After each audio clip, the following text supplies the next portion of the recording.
Lights, please. Lights.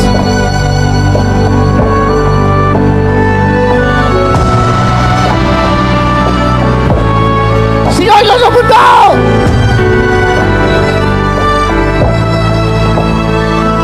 Ang nagmalasakit, nagmahal.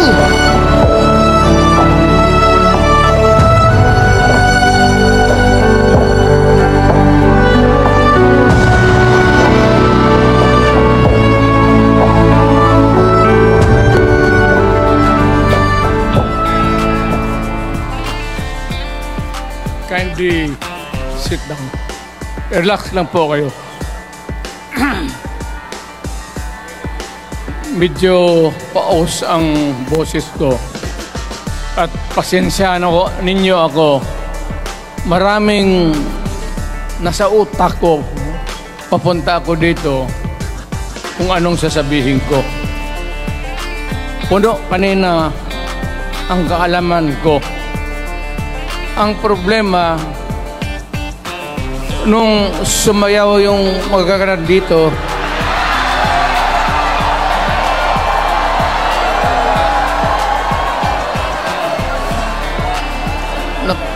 nakalimutan ko.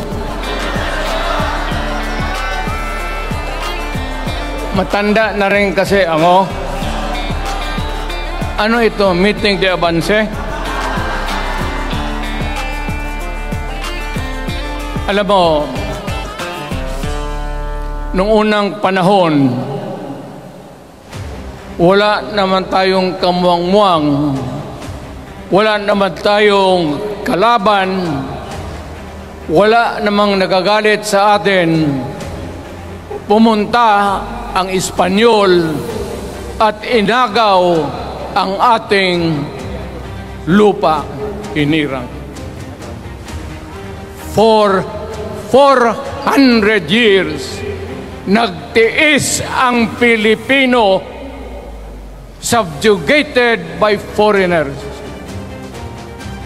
Then, during the American and Spanish War, natalo ang Espanyol at napunta ang ating bayan sa Amerika. Anak ng grabe ang tiis ng Pilipino, yung mga lolo natin, kung gaano na lang sila pinahirapan. Alam mo noon, kung hindi ka magsimba, ay may mga pare nandyan, they know the history of Christianity. Alam mo noon, kung hindi ka magsimba, 10 palo sa katawan mo. You doubt my... Ayan si Father Ibasco, Chief of Staff ko sa City Hall. Siya yung NPA leader doon sa Libungan. May plenum ang komunista. Itong mga sundalo natin, nandito sa harap ko, nahuli yan si Ibasco. At ako naman ay fiscal noon. Pumunta ako sa Katitipan para i-administer ko yung oath niya, yung statement niya kung totoo o hindi.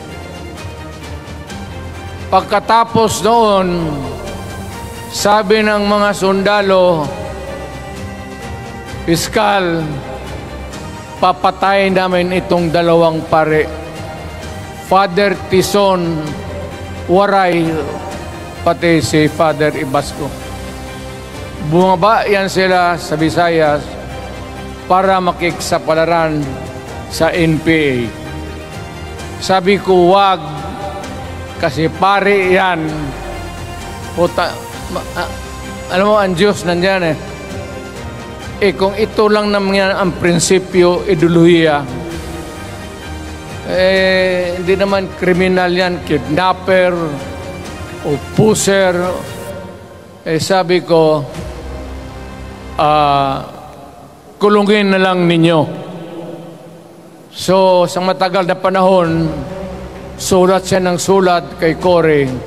Eventually, na-release yan sila lahat, pati na ang asawa nila Quintanar, yung mga komunista, mga Esparo, nanggaling dito at naging uso sa buong Pilipinas, yung pagpatay. Wala.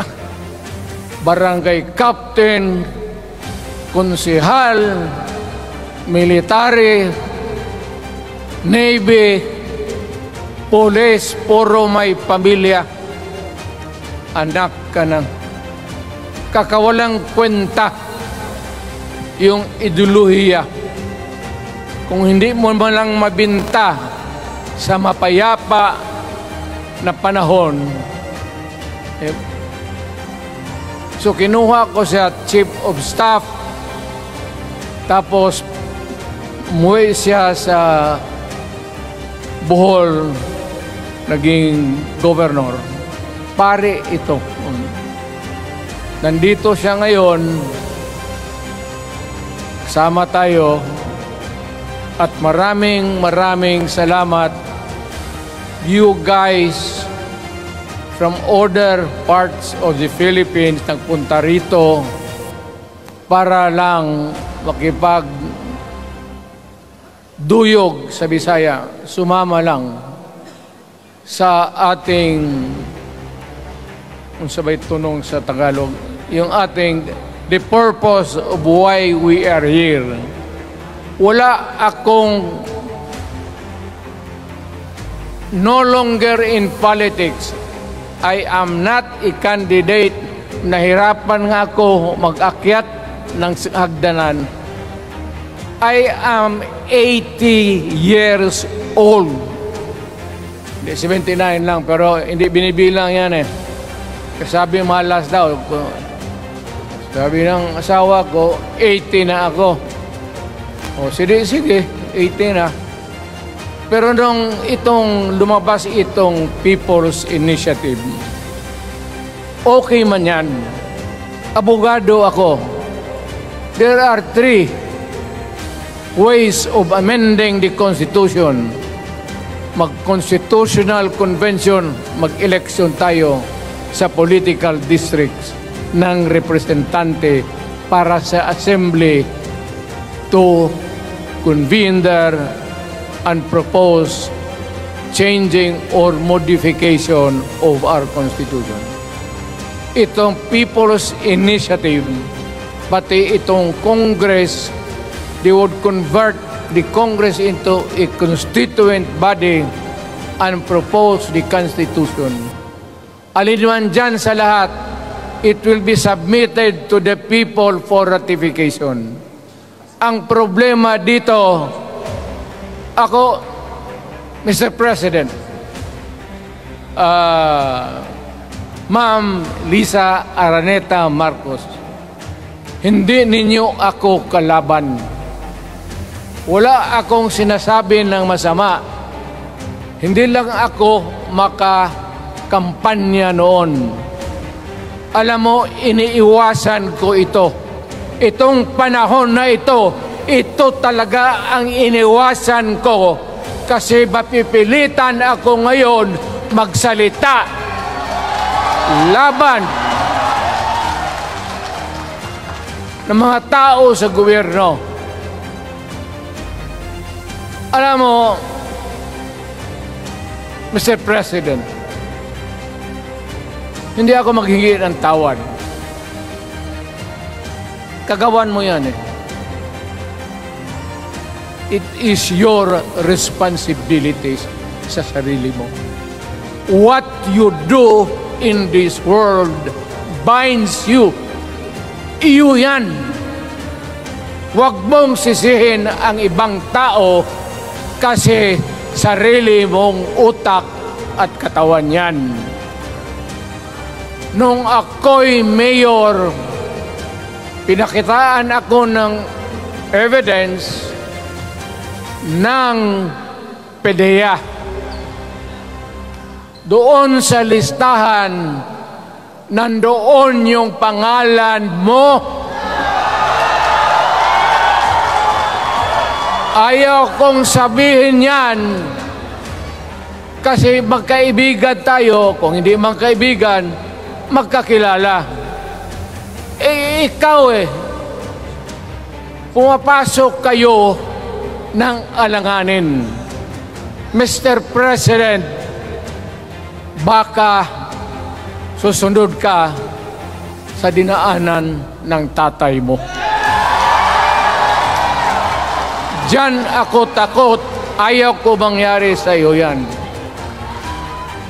Pabor lang, ako namang nagmamakaawa kasi it will divide the nation at madugo itong panahon na ito. Alam mo, Mr. President, sabihin ko maya sa tao kung ano ka. Noong unang panahon, hindi tayo puro Bisaya nagkita-kita doon sa Luzon. There was a community of Filipinos. Galing Visayas, galing Ilonggo, galing Waray, galing Mindanao, galing Hulo, galing Lanao, Cebu, Samar, at Taas, Pampanga, Apare. Nagkita-kita yung mga minono natin. Kasi hinawakan tayo ng Espanyol, pati Amerikano. Nung dumating ang panahon na tayo'y nagkaharap na, sabi ng mga lolo natin, ano ang gawain natin sa bayan natin? Pwede ba tayong magbarangay-barangay lang o magkaisa tayo? Di na bale, iba-iba ang salita natin. It was agreed by the Filipinos then of all walks of life, Ma-Ilocano, Ma-Cebuano, mga taga Mindanao, they agreed to form a constitution. Alam mo, yung constitution parang bahayan sa tao. May poste. Sabi natin, maggawa tayo ng magandang opisina where we can meet and talk about the destiny of this country. Doon, they agreed na may malaking bahay, may poste, mga malaking poste, at may mga muebles at kwarto, living rooms and all. Ang usapan na from time to time, lumalaki na ang bayan at magdagdag tayo ng mga opisina sa mga opisyal. Maganda yun. Bahay yun. Mga sahig, nandyan lahat. Na mesa, desks, chairs and everything. Wala tayong pinag-usapan na sirain yung bahay na yun. It was intended for posterity at inabot sa atin yung konstitusyon na yan. Although it was amended and modified, but it is still the fundamental law since 1935 hanggang ngayon. At what keeps in Ilocano, Bisaya, Waray, Moro, bakit tayo nagkaisa? Magkaiba ang salita natin, ang pagkain, iba. Ugali, iba. Bakit tayo andito ngayon? Dahil sa isang bahay. Yung bahay na yan, yung papel, the Constitution. Ngayon, ang Constitution is supposed to be a permanent thing. ang batas na binigay ng Constitution so Congress, lawmakers, they can make laws every day, modify, change it if they want every week. Okay lang yan. Huwag ninyong pakialaman ang Constitution kasi yun ang bahay opisyal ng Pilipino. Anak ka ng... Bakit pumasok sa utak ninyo yung People's Initiative? Anong nakain ninyo? There's nothing wrong with the Constitution right now. The environment in the Philippines seems to be positive, okay. Wala namang problema. Araw-araw nakikita tayo. Punta Maynila, marami akong kaibigan, mga brad ko, mga classmate ko. Okay ang buhay natin. But suddenly, nandito yung People's Initiative. Alam mo, sa umpisa pa lang, nagdududa na ako. Bakit? People's Initiative manggaling sa tao. Dapat yan galing sa mga purok at doon sa barangay at doon sa DILG, ipasa nila sa syudad, sa probinsya at sa national office. Dito mga congressman,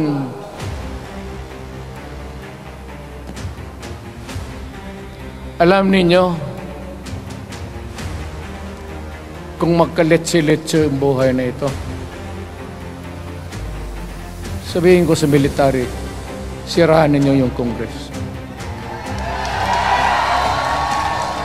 Magastos, nagbabayad tayo, nag-usek-usek sa kwarta.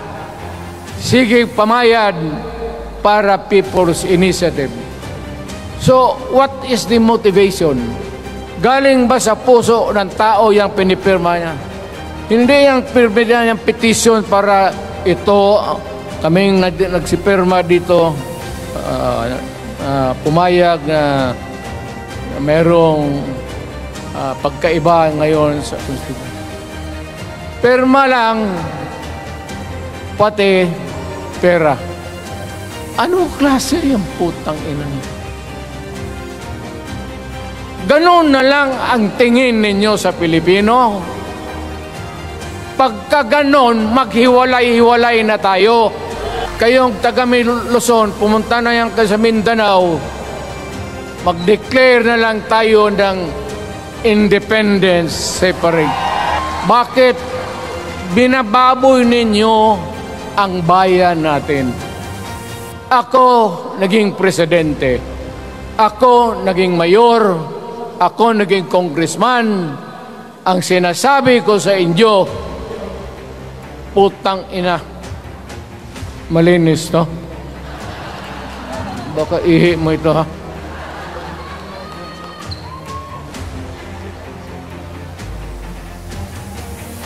Nakakaubos talaga ng laway itong...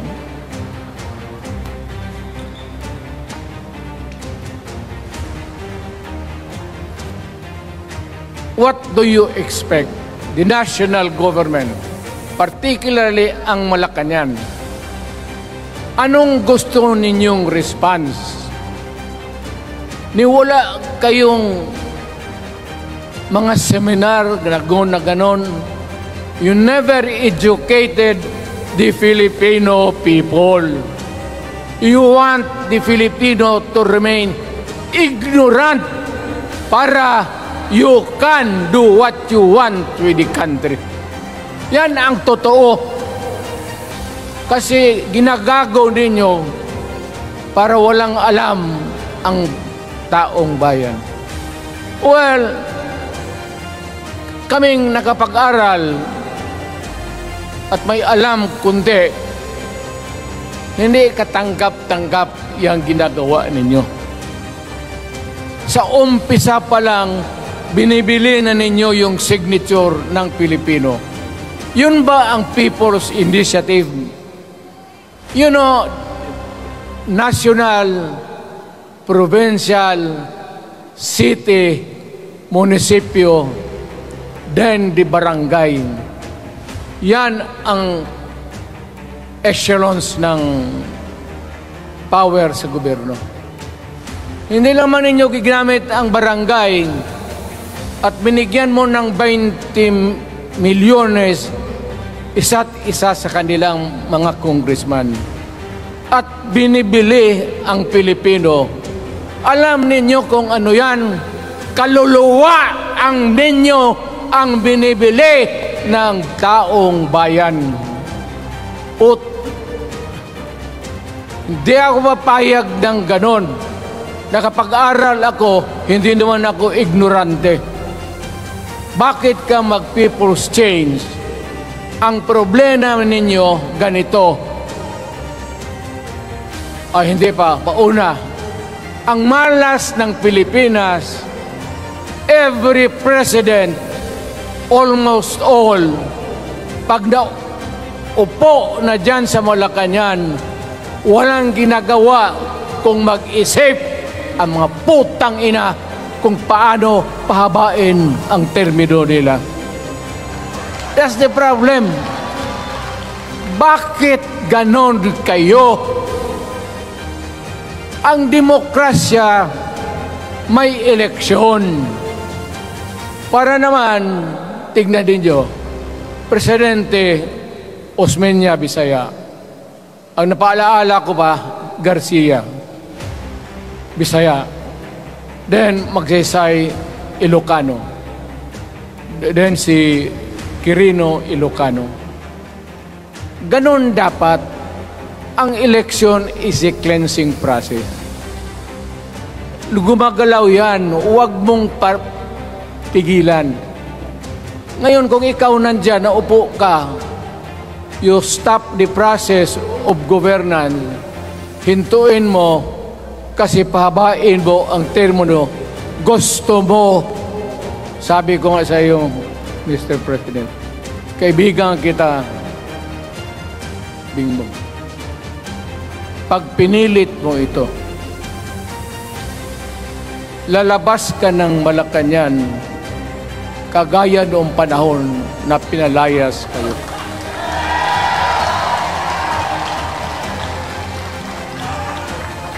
Alam ninyo, kung hindi na talaga ito mapigilan, nandyan ang military pati police, makinig kayo.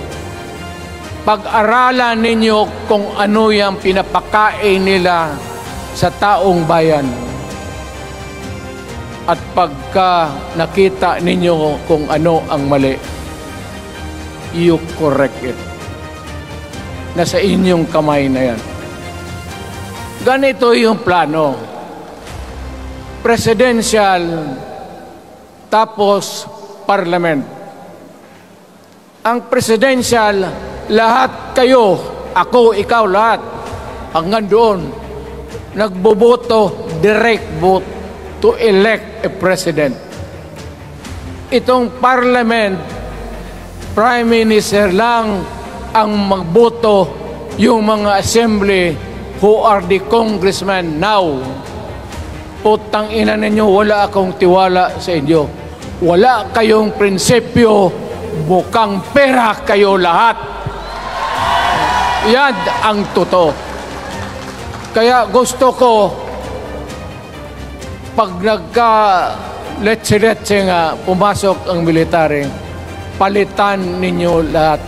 Arestuhin ninyo kasi nagsasayang ng pera at yung ginagastos nila is a fraud, swindling ang ginawa nila. You must account for the wasted money, for the money that you bought the signature of a Filipino. Bribery.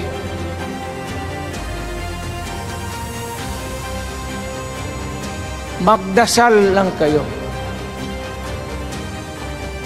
If by the grace of God, mabalik ako,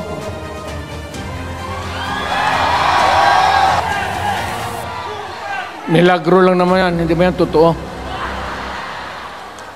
Tangina ko mabalik ako, arestuhin ko kayo lahat for the swindling of the Filipino people.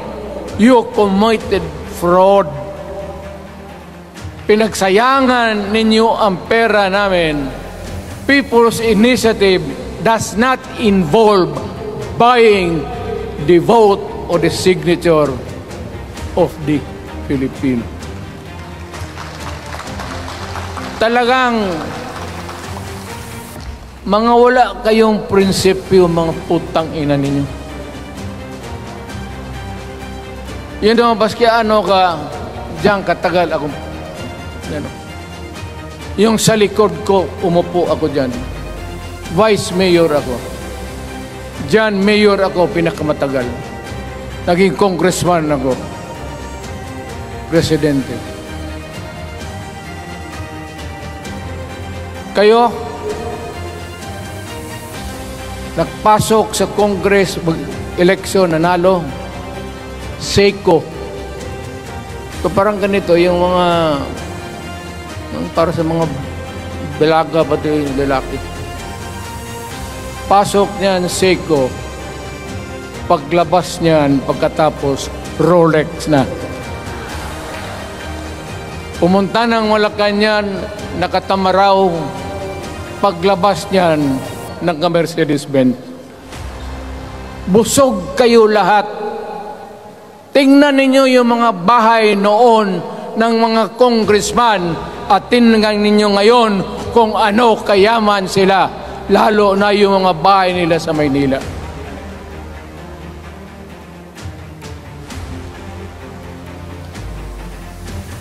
Wala kayong masabi sa akin. Alam mo bakit diretsahan ako magsalita? Ninipahat, wala ako. Paglabas ko sa Malacanang, lipad ako dito. Pumunta ako sa bahay ko para mag-retire. Ayaw ko sanang bumalik. Ayaw ko na. Matanda na ako. Putang ina, napapandol lang ako dyan eh. Kaya lang, marami akong magandang naisip kanina papunta dito. Kaya yung sumasayaw lang kasi yung mga alin. Nabakante tuloy, nakalimutan ko kung ano ko nang sabi. Tangina. Huwag kayong magpaloko. Alam mo, Parliament, ang ambisyon niyan, karamihan, galing kay Lisa Marcos at kay Romualdez. Bongbong bangag yan.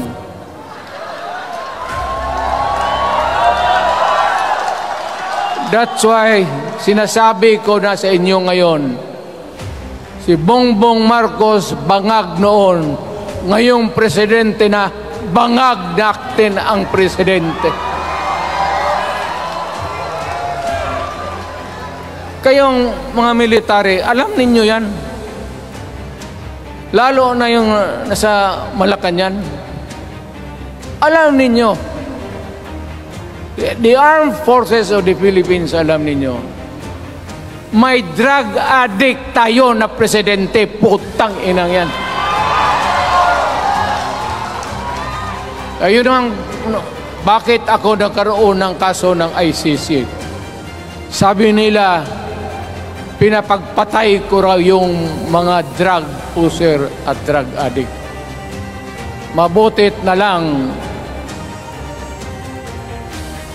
wala na ako sa pwesto, baka kasali ka pa. No, Mr. President, pinilit ninyo kami.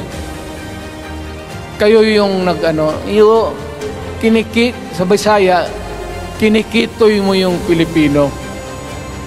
You are testing the waters. Not even. You are, pushing to the limits ang pasensya ng Pilipino. Wag na wag mong gawin yan. Huwag mong gawin yan, huwag mong ituluyan kay magkagulo. Pag hindi namin napilitan kayo sa mga rallies, sa aming mga boses, ang sentimento namin, ako'y sinasabi ko sa military, nag-hemorrhage ang bayan, gastos dito ng gastos doon. Tapos kung mag-speech, ang pinag-usapan ang putang inang pobreng Pilipino. Gastos dito, gastos doon. Mga military, maawa kayo sa bayan. Pag hindi namin kaya, gawin na ninyo. Gawin ninyo, kawawa ang Pilipino. Alam mo, presidente, tapos mag-parliament, tumatakbo ng assemblyman o congressman niya si Sandro, tapos ipasok nila sa assembly, gawain nilang prime minister. Yan nga ang sakit ng Pilipino. You want to perpetuate yourself in power at the expense ng buhay ng bayan. Mabuti sana kung bright kayo. Kung drug addict ka lang naman at may asawa kang hungry for power, tapos may isa itong taga Leyte, gusto siyang mag-prime minister at gawin niya itong bongbong, diyan ka lang, ako ang bahala. Ceremonial president ka na lang. Ako na ang magpatakbo ng bayan sa parliament. Yan ang plano nila. Yan ang hindi talaga matanggap natin. Kalukuhan niyang putang ina. Huwag kayong, alam mo, bakit ako makipag-away ng presidente? Marami siyang sundalo. Kaya natin, kayong pumalag, pero there is always a time for everything. May panahon na ikaw ay sikat. Sa ayaw mo at sa hindi, may panahon ka talagang bababa dyan sa Malacanang. Gaano katagal ka man to hang on to the power, that is for God to decide for the nation. Kami, patayin ninyo, wala na akong silbi. Tapos na ako, naging presidente na ako. Nakatikim na ako ng pag-upo ng silya dyan sa Malacanang. Ganoon na lang ang ang alaga ko sa bayan. Alam mo ba, tanungin mo yung lahat ng senador, magbisita sila, isang kanin, isang pork chop o isda, sabaw. Noong panahon ko, sabi ko, yan lang ang mapakain ko sa inyo. Walang steak kasi mahal yan. Hindi natin pera itong kinakain natin. Yan ang totoo. Magtanong kayo ng taga-Malacan dyan. Oh. Hindi ako nagpabibida. Sinabi ko lang, huwag ninyong kalimutan, Mr. President, ang delikadesa. Mahirap yan. Magkaroon tayo ng... Ngayon, mula naman, yun naman lang ang dapat lang pagkwentuhan natin. Huwag kayong pumayag dyan. Binabastos kayo. Anong bakit? Bakit nadalhin tayo sa parliament? Anak ka na. So pag doon, kontrolado na nila, pati yung anak na assured na maging... Yan nga ang mahirap eh. Lahat na maging presidente, ang pamilya nila, walang inisip kung hindi paano titira dyan hanggang sa matapos ang panahon. May I remind you, itong election, papalit-palit ito. Para sa lahat, mayroong Ilocano, may Bicolano, may Bisaya. Hindi mo pwedeng suluhin yan. election is a cleansing process. It does not, it's never the intention of the whoever wrote the Constitution na ikaw, isang Pilipino, taga-Paway, taga-Batangas, taga-Davao, ikaw, Rodrigo Duterte, nandiyan ka na, huwag ka nang umalis. It was not the intention of the lawmaker. Demokrasya tayo, Mr. President.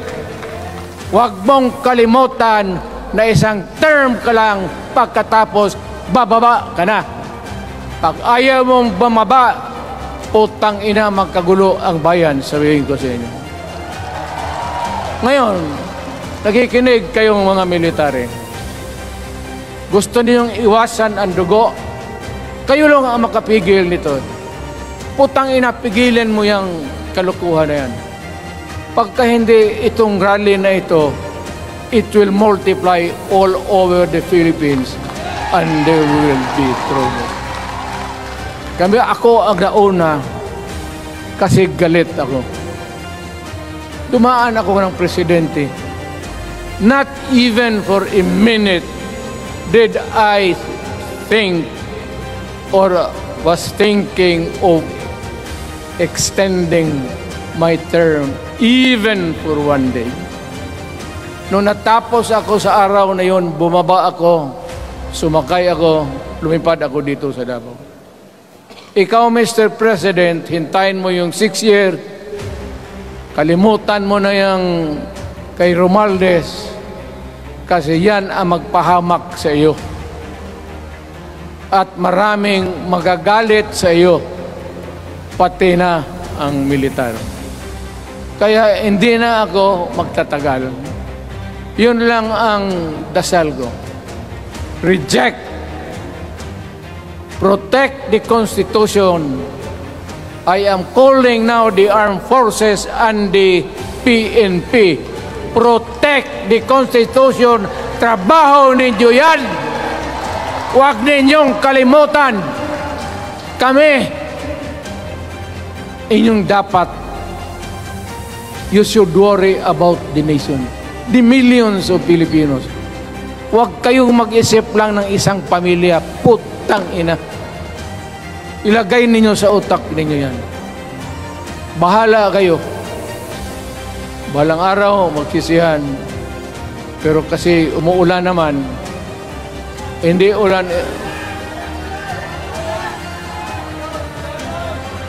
Hindi. Shower lang yan doon sa Malacanang. Ginagawa nila pasirit doon.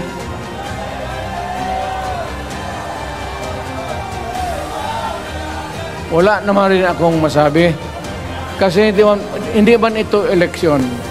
Nakafocus lang ako sa People's Initiative and the way that they are handling the process of the People's Initiative. Ang nangyayari ngayon, hindi yan People's Initiative, kung hindi buying the people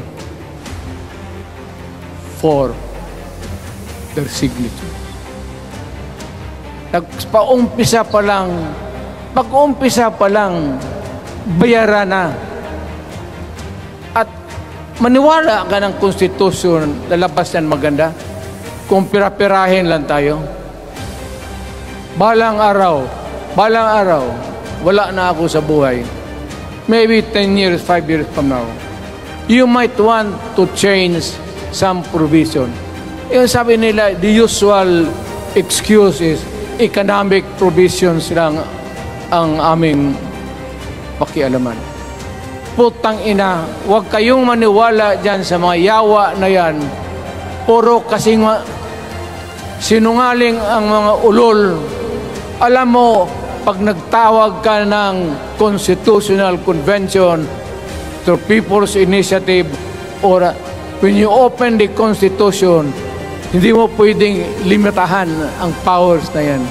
It's unlimited.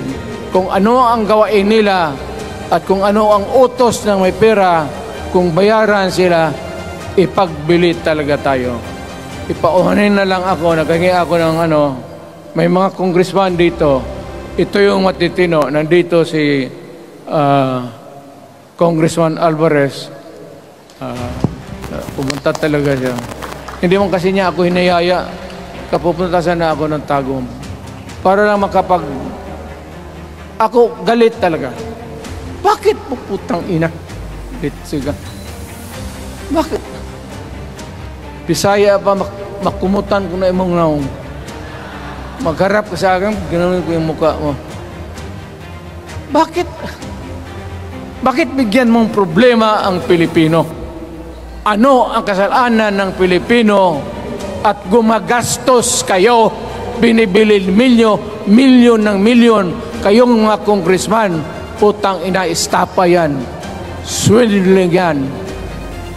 Kaya sabi ko, by stroke of fate, nabalik ako dyan sa Malacanang. Kayong lahat, kagaya ng Marcelo ng tatay mo, Bongbong, kayong lahat, congressman, nandoon kayo sa Krami. Ipasok kayo ng 2 taon para leksyon ninyo. Hindi ka maleksyon ng kalukuhan ninyo. Wala. Hindi pa nga naayos ang kati. Ano bang, what's wrong with the Constitution? Tell me. Kung hindi yung inyong ambisyon. The real purpose itong constitutional changes sa People's Initiative is really to perpetuate those who are in power. Yan na lang ang ganyan ninyo. Marami akong sabihin, maybe kung patayin nila ako, putukin yung eroplano, wala na tayong magawa. Ngayon kung sino, alam mo na kung sino, yung sa Malacanang, yun ang aristuhin ninyo. Sila nag-umpisa ng kaguluhan ito. Ladies and gentlemen, I am very thankful na nandito kayo, mga Tagalog, Bisaya at taga-Maynila. And I hope that we will continue to love our country. Magbigay sila na pera, tanggapin ninyo, pera ninyo yan. Hindi ba ninyo na sa isip ninyo? Bigyan kayo ng 1,000, 100, tanggapin mo, pera ninyo yan.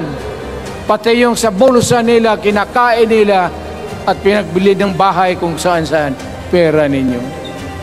So, make sure na bago kayo lumabas lang naman sa mundong ito, may panahon lahat, mamatay tayo. Mag-iwan kayo ng isang prinsipyo. Sabi ninyo sa mga anak ninyo, tinanggap ko yung pera kasi pera natin ito, ibili natin pagkain. Pero yung prinsipyo natin, huwag natin ipagbili. Yan ang iiwan mo sa mundong ito para sa mga anak ninyo. At yan ang dadalhin mo sa langit. Pagka sinabi ni San Pedro, anong nagawa mo? May ginawa ako para sa bayan. Tapos magsabi si San Pedro, ano pa?